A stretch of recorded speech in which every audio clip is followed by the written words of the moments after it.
thu pui chu manalei inni to ti ani manalei inni to thon khat koren bungruk chang som ni manalei inni to sin chu wangin in taksa chuan pathian chon moi ru thon khat koren bungruk chang som ni chuan bung sari chang som ni pathuma manalei inni to mihring te boya lut chu manalei inni to mihring te boya lut chu le poinia pathian ina kan in zom na chu alo chatta a ti chuan mihring chuan pathian ti lom thei lova pathian du zom in om thei to lova pathian du zom a hre to lova ma se pathian khongai na pathian min mangai na hi anna sat e awangin voinia nang le ke a sem tuar tu mel mapa chunga kut kha na zong zong tuar ve tu lo ni to lo ni ta mi sin chu voinia afapa isua krista thisen thiam nimin min ken ta ni min le ta ni ti chuan chan na min kan oma pathian chuan afapa isua krista man pe in athisen man pe in voinia nang le ke hi min le ta ni pathian ta kan lo ni si chuan voinia chung zong zong ta chu ti sanin kan lo ta ni pathian ning fakin om lo se psalm number som ko le panga sang saria ani chu kan pathian ania ke ni hi aran tlat na munami le akuta beram ho te kan ni sia voin hian o chu lo hrete ula o atitane aran tlat na muna beram ho te chu kan ni pathian ta kan ni a beram te kan ni awangin voinia mani le mani po hi kan veng thei lova kan ril ru po hi kan veng thei lova kan ngai tu ana te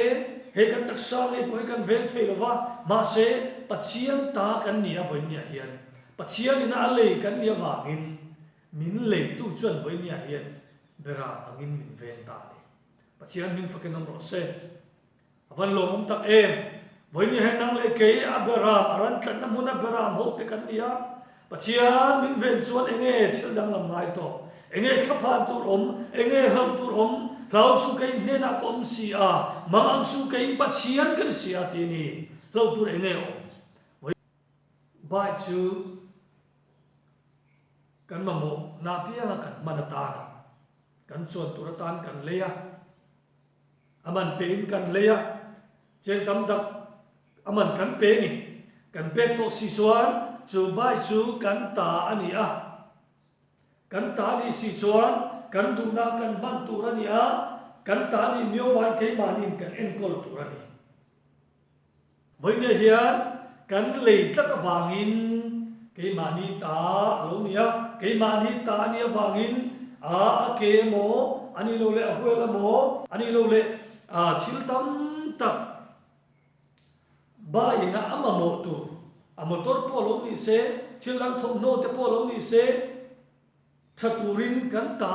kan le aman pe ka kan le ni awangin kan siam thathin ani kan en kol thaim em thin ani mi ta ai ma thazok tur te point tam tak suanin kan en kol ani voinia pathianin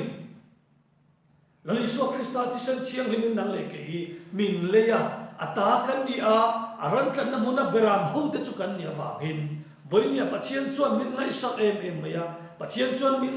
khongai em maya pathian chuan fel takin rongin rel sakamin venga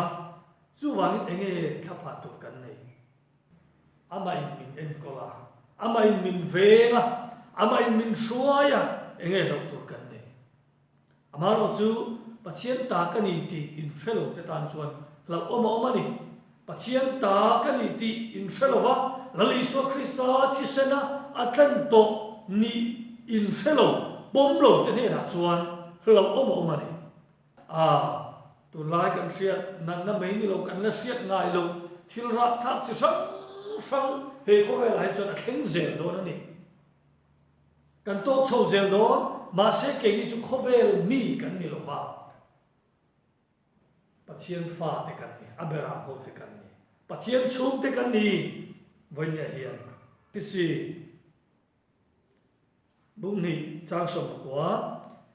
chu ti chuan tu na mi khwal le mi chang mai in ni to lova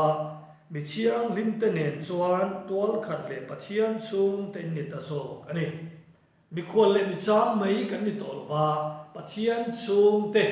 pathian ina a lei te Krista ti sena a lei to te atlan to te kan ni ta ta wangin voinia hian thla phan to lom lova ini na sa ini na i hriat chian chuan kan ni na kan ka hriat chian chuan voinia hian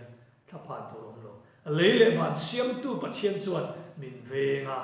lo om pui lo lang thin ma sela lo om thin ma sela nang le ke chu khove la ta chu ti hranin kan om to a Abraham ho te kan ni awangin voinia nang le ke na kan lo chiam to lo kha kan bai emo kan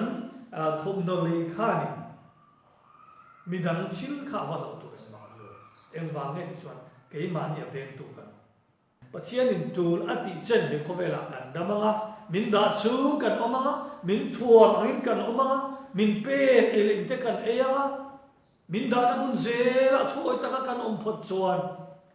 he kan lei taksaya ma ro pui na ta na ateng asiam kan nia voinia hian chu wangin man pein min leya aman min veng ani aman min da ani aman min enkol ani aman min so mani voinia hian chu i kha chiang mula pathian ro pui na he kan lei taksai min da na mun zela min thuam angin thu min pek angin yomang ama chau i khira u ama chau i bese u aman iswa Krista ti senin min le to ani manale to te kani ki kha voinia ka soi thei to ni sela in zawai chunga pathian thamon na lo thleng zel ro se la pan mal som chau se amen